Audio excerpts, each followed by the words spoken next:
So we should practice to attain that state, and whatever is obstructive, whatever takes us away from it, we are to avoid. So here, etam ichchanaya. So first, our aim should be clear that what we want to achieve. Etam ichchanaya. And then vritya pratyantara shunya. And therefore, one should avoid all other belief, all other aims, goals. Ullekhayan vijanina swaswarupataya sputa. So one should concentrate in one's own real self, the goal and the aim of our pursuit. And then 382nd we have studied Atra Atmatvam Dridhi Kurvan. So here we must affirm this. Whatever obstruct, that we must leave. And we are to totally concentrate on ourselves. Atra Atmatvam Dridhi Kurvan. That means it should be firm, it should be affirmed. Dridhi Kurvan Aham Adishu Santyajan. And how this false identity that I am this, I am that, and this is mine, and that is mine, all these things have to be avoided. How to avoid? Not to be indulging, not to even try to avoid udasinataya. Udasinataya means non-attachment. I am not interested. Udasinataya teshu tishthet sputo ghatadivat, like butter, etc. Like people break a pitcher. So what they do? They throw it. They are not attached with it. Similarly, when we find that what is not true, we must not be attached with it. We will have the idea. See, we have idea of body, we have idea of mind. Just now, as we heard from Swamiji. But these are not myself. I reside in this. As it seems that I reside in the body. But in fact, what happens? Body idea is in our mind. And that mind is also in our intellect. And intellect resides in our real self. So it is the other way. All ideas of this external world are seeming in myself. But somehow we have the idea that I reside within the body, within the mind. So this is to be negated. So, and also not only negated, we are not interested in it.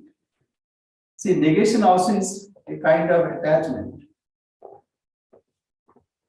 See, God is worshipped not only loving Him, but some people also chose to worship God as hating God, because all the time they are remembering God. So if we want to avoid something, we are thinking about it. That is to be avoided. That means better idea is detachment. I am not interested. So we go to the next today's text. Vishuddham antah karanam. Vishuddha. So purity of this inner self is important.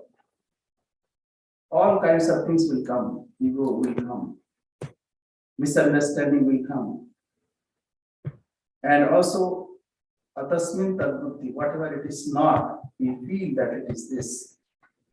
So all kinds of ambiguities or dirts will come, which are to be avoided. So that this antahkaranam, inner self, inner instrument, antahkaranam, karan means instrument, antah means inner. Vishuddham, when it is pure. And then it should be merged in one's swarupa, one's real self. Swarupi niveshya. Shakshina, avabodha matra. Shakshina means as I am a witness. Things are happening. I am the witness. So this way, shani, gradually. Shani means gradually. Nishchalatam upayanan. Nishchalata means steadiness, unshakable steadiness. That means no ambiguity, no aberration, no doubt. So Purnam Swameva Anu Vilokayat Tataha. And I am pure and I am complete, I am full. This way one should meditate.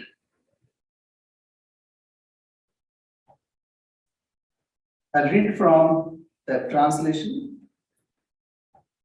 Fixing the purified mind in the self. As we have already studied, as Kathopanishad says, Sharuvat Tanmayo Bhavit. Fixing the purified mind in the self. What is the self? The witness. I am the witness. Things are happening around me. And I must not be affected by those. Things will happen. Something will be pleasing, something will be not pleasing. Rather, it will be against the person, but still one should be detached. The witness. So witness is not affected. That is, a witness must not take a party. His or her opinion should be independent of the incident that happened. So witness here not attached. The knowledge absolute. And slowly making it steady. Therefore, as we go on meditating on the self, avoiding all distractions, naturally, those thoughts will follow. And that gradually will get that state of stillness. Stillness means totally poised in the self. Say Sri Krishna he said, Name Parthasti Kartavyam Tishu Lokeshu. I have no duties, no work to perform, but still I perform. Nana Bhaktam Avaptavyam Bhartmaevachi. So I engage myself in various works. And what are those? That means Lokanus. Lokasangraha, Lokasangrahartham. If he does not work, then Utsideyu ime loka. So he said that if I do not work, then citing my example, if we stop working. So this is the situation that we should work, but we are detached. I give some examples, like a surfer. Surfer goes through the tube of water. He's not attached, but he's acting tremendously. A musician plays on an instrument. He plays, but he is not aware of playing. Rather, he is merged in the raga or the essence of things. And in that state, it's said that Brahmananda Sahoda, what joy he gets, that is like a brother born of same womb. So that means work, whenever it is asked for, we should not avoid such situation, but in all situations we must be detached. That is the point. And in modern world they say flow. The flow should be there. One should not be attached with non-functioning. One should not be attached with non-functioning. Like 4 principles are there. Karmani eva adhikar. You have right to work. Ma phaleshu kadachana. But you should not be attached with the fruits of action thereof. Ma karma phala hetur bhu. You must not make a trap of your own planning and to do work. Ma te sangastu akarmani. But you should not be attached with the non-functioning. So this is very important. I don't want to do anything. I am attached with it. Yeah.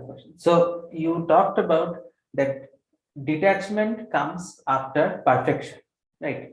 This is a concept that you just said. So can you explain again to the musician point, like a violinist, something? Like the musician example. Detachment comes after perfection. So at the time of practice also, one should not be attached. Then only that situation will come. See, when say a person is playing on violin, he is attached with the instrument or even the raga, he cannot achieve that thing. So while for practicing also, one must have that detachment. At the same time, he must have that eye to do it perfectly. Whatever grammar, whatever notes that raga wants to have, that must be attended. But in all situations, our mind should be detached. I am not doing for the instrument's sake. I am not doing for even raga's sake. I want to have that goal perfectly achieved. So that is the goal. That is why it is said in the previous shloka. Atra atmatvam dridhi kurvan. So here our mind should be fixed on the goal.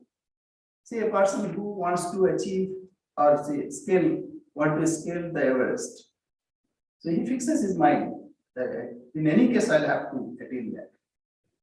And then he's not attached with the wayside resting area. Then he cannot achieve. So he's always detached of path. But at the same time, he has to go through those paths. He should be very careful about not to fall in ditches. So this is a very important, very good question. Atra atmattam dridhi kurvan. Ahamadi santya. So he is not attached with the whatever comes on the way. Similarly, our body, mind. We should not say throw it away. We cannot throw also. We are to take this, but we should not be attached with them. Too much of attachment with them will held up achieving our goal. So here Vishuddham Antakaran. So this attitude, Vishuddham Antakaran, is a purified mind, purified in inner instrument. That is to be merged in the self. That means I don't want anything else. I am totally poised for my goal. Swarupe Niveshi. Shakshini Avabodhma. So only I am the witness. This our goal, this awareness, attachment, that I am the witness, and nothing should affect me.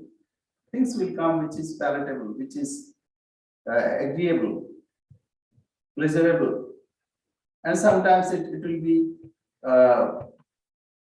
against us. That means some obstruction will come, but one should not be attached with those. See, the person who wants to scale the Everest, many obstructions will come, gravity, even blizzard, and all other things. He should not be mindful about those. That is natural. And one should be detached from them also. And it will not happen all of a sudden. Shani Shani. It requires lots of patience. Patience for many births, maybe. Shani Shani Nishchalatam Upayan Nishchalatam means totally merged or totally poised in the self. Purnam Swam Eva Anuvilopaya. That I am Purna. Nothing can affect me. Things will come which are against that idea. But still, we are too fixed in that sense. So hope, is there any question or something? Otherwise, we'll go forward.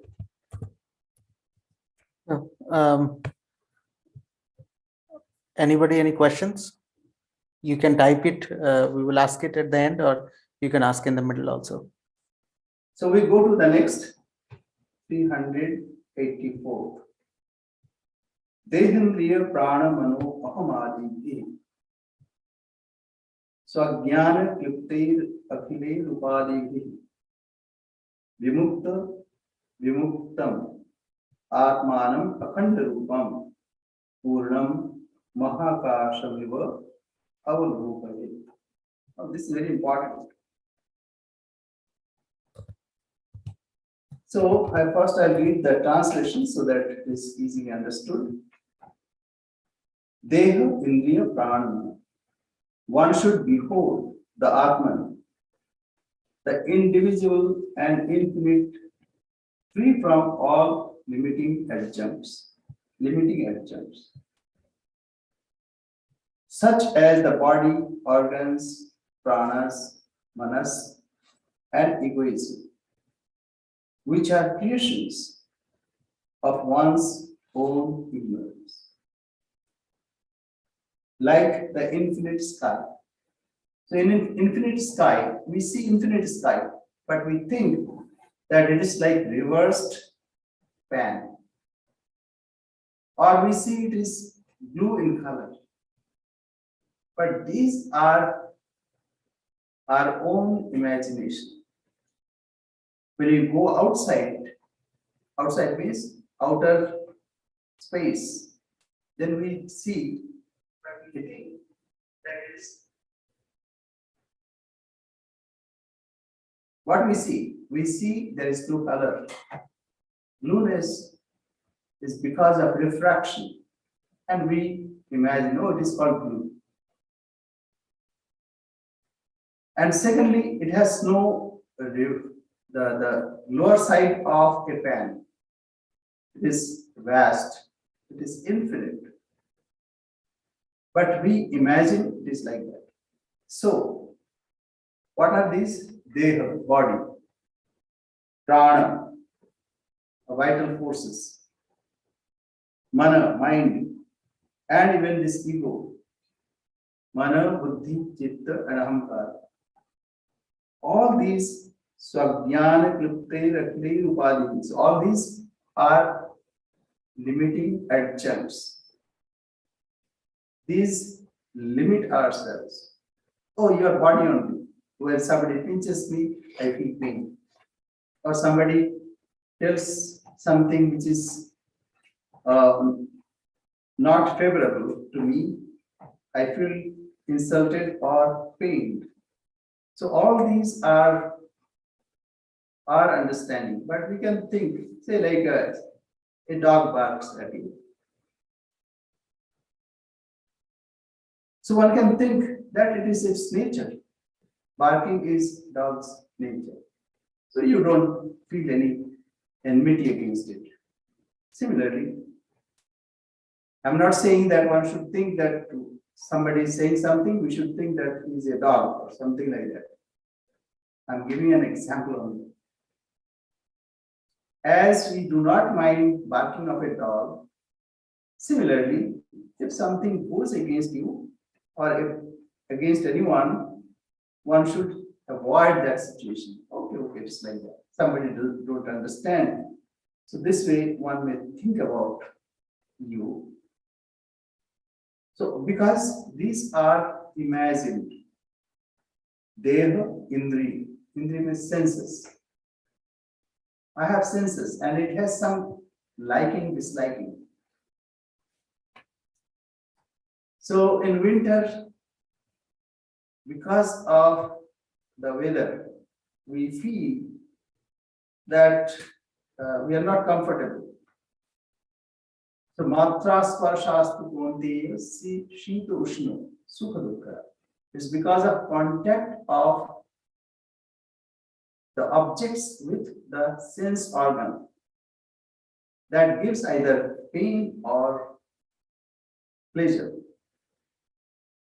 Therefore, we should not be attached with it. Okay, it's cold, what to be done? We cannot do anything.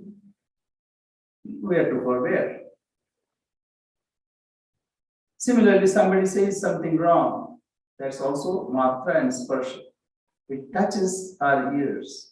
The sound vibration touching our ears. So it's okay. So it may suggest you some happiness or misery. Sometimes you are praised. So that also we have to avoid. We have to be detached. So deha, body, indriya, senses, prana, vital force. Something is against vital force. Some disease or say depression. These are also temporary. Mana, mind, ahamkara. All these are egoism. All these are adjuncts. Mental, say, we have mental form. We imagine some things. So we are to get rid of all these mental modifications, adjuncts, and we are to be one with our real self, which is akhanda, which is undivided. It may seem it is divided, but actually it is undivided. Even scientists would say that everything is energy and energy alone. It may look that it is wood, it is metal, it is air, but everything is energy. So this is undivided self. So our self is similar. It is detached. On that, everything plays as clouds float on sky. So sky is all pervading. Sky is all pervading. On that, say sky, we see various images. Similarly, I am detached. All actions, reactions, whatever happens, it happens in my consciousness. But I am detached. So that's one should see this, that I am not affected with anything. I am totally in myself. So that way one should practice. It will be clear in the next shloka. We go to the next one. Bhatta Kalasha Kusur Suchi Mukhi Gaganam Upadhi Shati Vimukta Mekam Bhavatina Vividham Tathaiva Shuddham Param Ahamadi Vimuktam Ekam Eva. So here the teacher has given examples, various examples. Ghata means pitcher, Kalasha, big pitcher, Ghata is smaller one. Similarly, various objects of mud. I'll first read the translation so it will be easily understandable. One should behold the Atman, the indivisible, an infinite, free from all limiting adjuncts, such as the body, organs. Now this way of that. The sky divested of the hundreds of limiting adjuncts, such as a jar, a pitcher, a receptacle for grains, or a needle. In one and not diverse is one. Sorry. The sky divested of the hundreds of limiting adjuncts. So sky is in and through pitcher and various utensils of mud. Sky is in and through it. A pitcher, a receptacle for grains or the needle. So in and through all these, sky is pervading. Sky is all pervading. In the last class, somebody asked that. How God is all pervading. So we can think this way. I am conscious being. In my consciousness, all these are floating. So all those things which are floating, naturally I pervade them all. I gave example. Like we dream. In our dream, we may see many objects, but those objects are created by the dreamer. So dreamer is all pervaded in and through those objects. Similarly, here the example is given, space. Space is all pervading. And there may be hundreds of limiting adjuncts, like this house. It looks like Ghatakash and Mathakash, etc. But Akasha is one, it is undivided, indivisible. This self is indivisible. On this self, many limiting adjuncts may appear and disappear, like clouds may appear and disappear in sky. Similarly,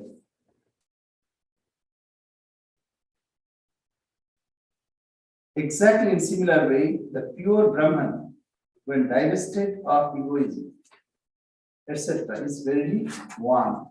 So here Brahman, we may think about our real self. Now, when we say Brahman, we think it is something somewhere this line, but it is ourself.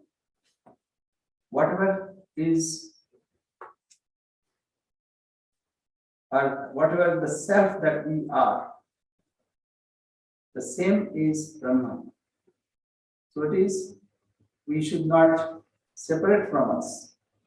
Brahman, when we take collectively, then we call Brahman. Individually, we call it Atman.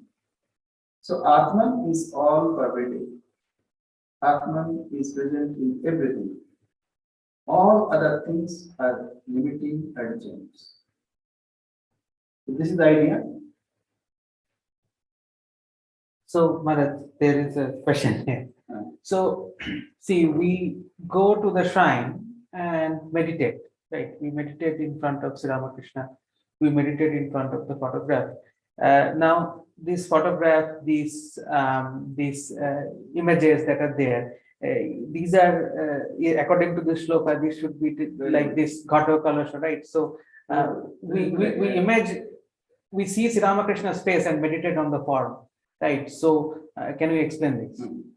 Very good question. Actually, I have already told many times. You know, as of now, we cannot see our face. For to see our face, we must need a mirror. We must see our face in a mirror. Because we do not have developed the capacity to see ourselves. We go to a shrine, a temple, and we bow down to the images.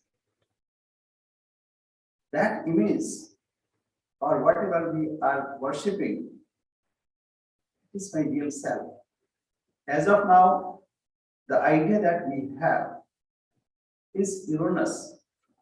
The idea that I am this body, I am this mind, I am this intellect, these are erroneous.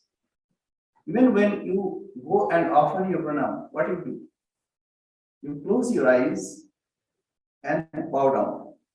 You don't see the deity anymore. You are searching yourself. But as we see in the mirror, similarly, we objectify our real self in the deity. And this way we see. And what we do? We recite some mantras. Hridaya Kamala Madhye Rajitam Nirvikalpam. So he is in the heart, at the center of our being. Nirvikalpam, which is Vikalparahita, which is without any alternates. Hridaya Kamala Madhye Rajitam. Rajitam is present in the cave of our heart, on the lotus. Sadasadakhila Bhedatitam Ekasur is beyond existence and non-existence. Because all these are relative terms. Rajdam Nirupamati Ishna. Hridaya Kamala Madhye Rajitam Nirvikalpam Sadasadakhila Bhedatitam Ekasur. Prakriti Vikruti Rahitam. Prakriti and Vikruti. No, there are two things, two ideas. One is Purusha and one is Prakriti. Whatever we see, it is Prakriti. And it's Vikar, Vikruti. Prakriti and Vikruti. But that who is behind it is within this, is not affected by these things in any way. The other day we were reading from Swami Akhandanandaji. Sorry, Swami Abhedanandaji. So this is Sankhya philosophy, Prakriti and Purusha. Purusha is unaffected by anything. So it was written there that whatever happens in presence of Purusha. Say, example is given. Like if there is a drama or singing or dancing, if there is no audience, there will be no drama, no singing, no audience. So that means it is for pleasing the audience. Then what will happen? The Purusha will be deteriorating. That means it has pleasure and pain. That cannot be. It is like this. We can have another example. Like father and a child. Child learns something in the school. And he or she wants to tell his or her father. Though father does not need it, but still he encourages. Okay, show me how you did it. So it is Purusha who is a Vikruta. That's why in Bengali it is said, Purusha is Sankhya's Purusha, he who does not do anything. Similarly, it looks like everything is for the pleasure of Purusha, but actually not. Purusha is indifferent. If it is for pleasure, then he will be affected by pleasure and pain. Purusha must be behind that. That means only the witness, like light, like sky, akashavat, yathakasha sthitam nityam, vayu sarvatra mahan. So as sky, as akasha is not affected by the fragrance or foul smell. Similarly, this self is unaffected by anything. If it is affected, that means it deteriorates. So this Purusha who is complete, full, it does not depend on anything external. It is totally independent. Prakriti is animated in its front. Like a scientist make a robot. Without scientist, robot cannot function. It's scientist who makes it. But scientist does not depend on robot. He can make thousands. A space, a akasha, is not affected by anything. But in and through everything, akasha is pervading. Waves, there may be 1,000 waves, millions and trillions of waves. But ocean is not affected. I mean, these examples can be, counter argument can be given. But space is a nice example, fitting example. So anyway, this is very important. So self is witness. All are limiting agents. Why we go to shrine? We go to shrine as we see our image in a mirror. This should not be forgotten. So in the beginning, one should think, yes, there is personal God. Very important. One cannot achieve the highest in the beginning. But with practice, one will have that insight that whatever we see, it's all objectified images of the self. So in the shrine, we worship, we praise, but it is all praises for the self. Why I'm saying self? Because that's the closest that can be said. Self is all pervading and it is not affected by anything. But in its presence, everything animates, everything happens. So we go to the next, what is the time? 8:33. 8:30. So just I'll read this one, then we close. Brahmadi stambha paryanta nishamatra upadya tatah purnam swam atmanam pashyet ekatmana sthitam. So even Brahma and a blade of grass, all these are various adjuncts. Nishamatra, so according to Advaita, it is all false. The limiting adjuncts from Brahma, that means first created, first one, born, down to a clump of grass, are all wholly unreal. See, the problem is if we give reality to them, then why it disappears? Reality must not be badhita in three color. If it disappears, see, in a deep sleep also these disappear. How can we say that these have reality? But we don't disappear. The self never disappears. Therefore, we can safely say the self is the reality. Therefore, one should realize one's own infinite self as the only principle. So this self is the only principle that gives reality to all objects. You see, we are studying Advaita. See, there is bhakti, bhakti marga. There it is not harmful if you objectify and worship. Actually, what happens? Gradually, you will find that we are worshipping the same self.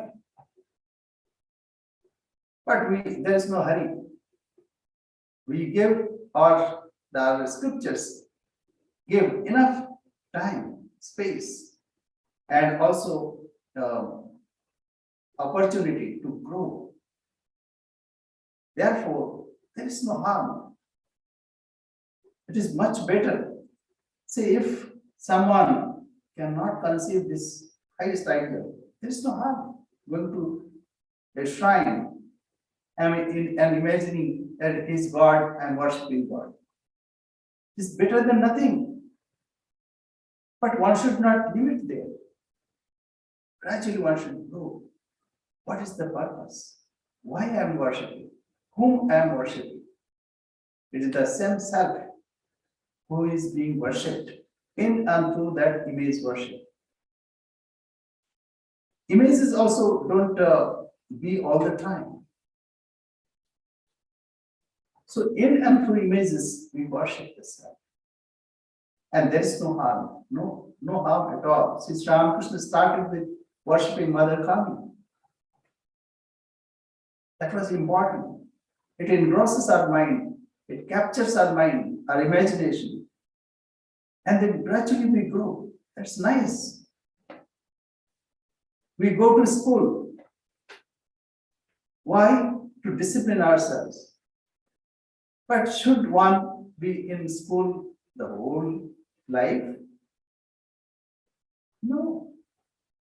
There will be a time when you'll leave school days.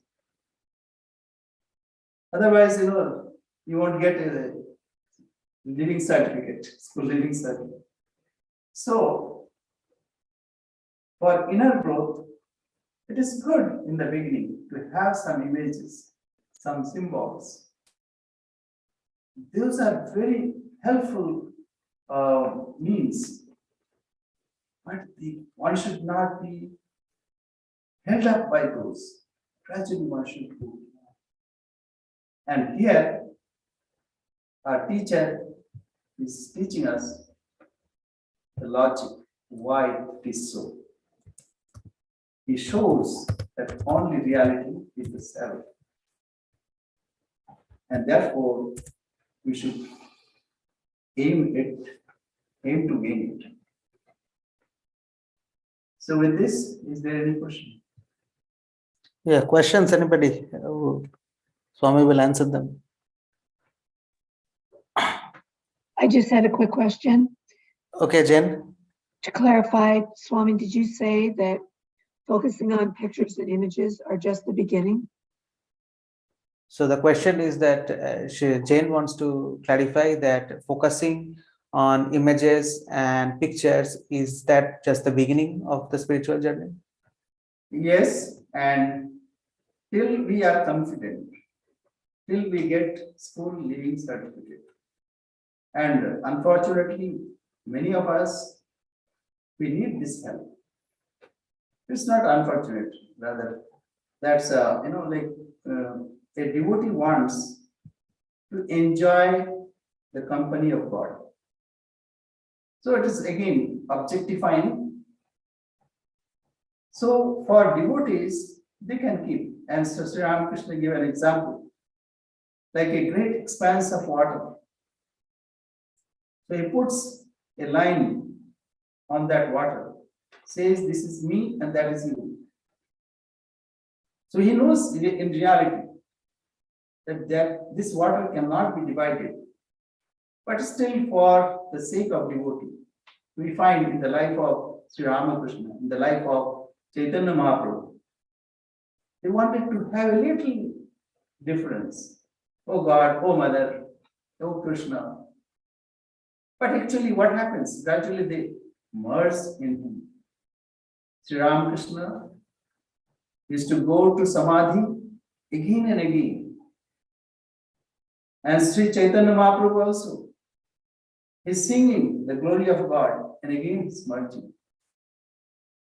So, for a play, we can have that little separation. Yes, this is me and that's me.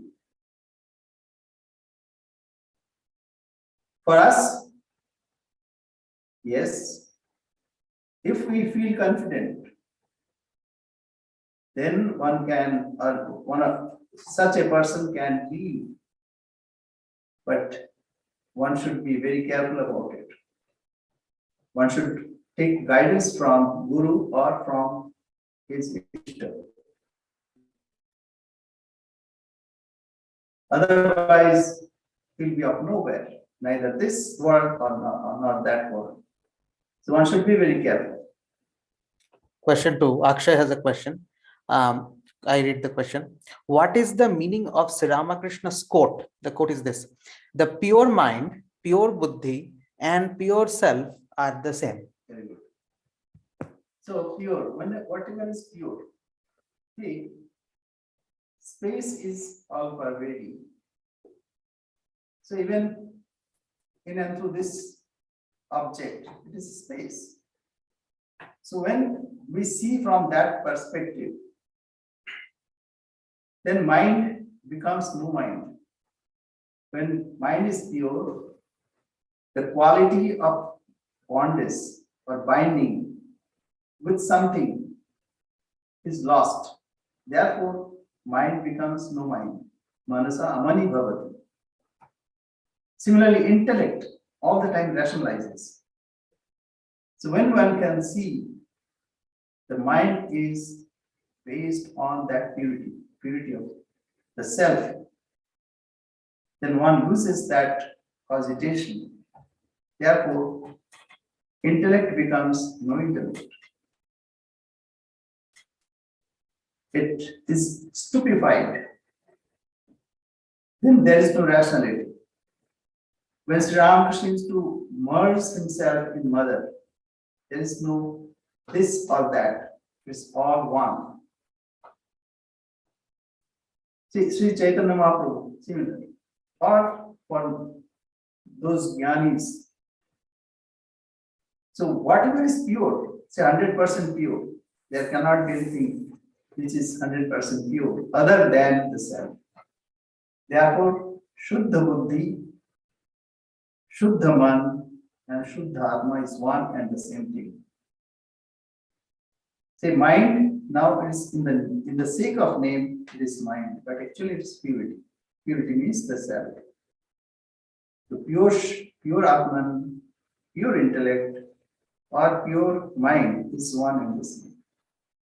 Because the mindness of mind, intellect of intelligence is lost.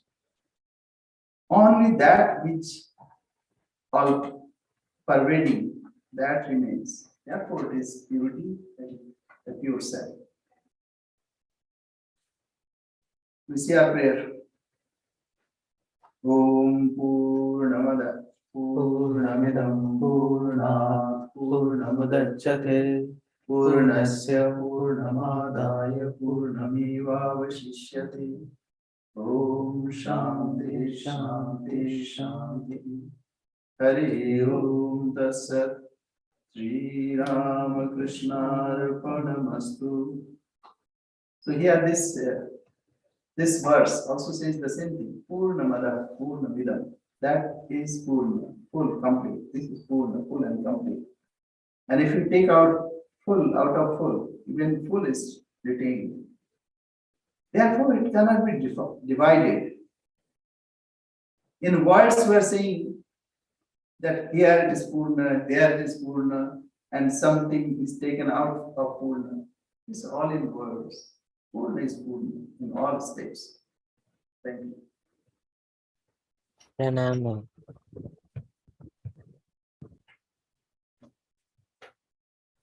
Maharaj, thank Akshay for his question on Sunday. Okay, Jen, sure.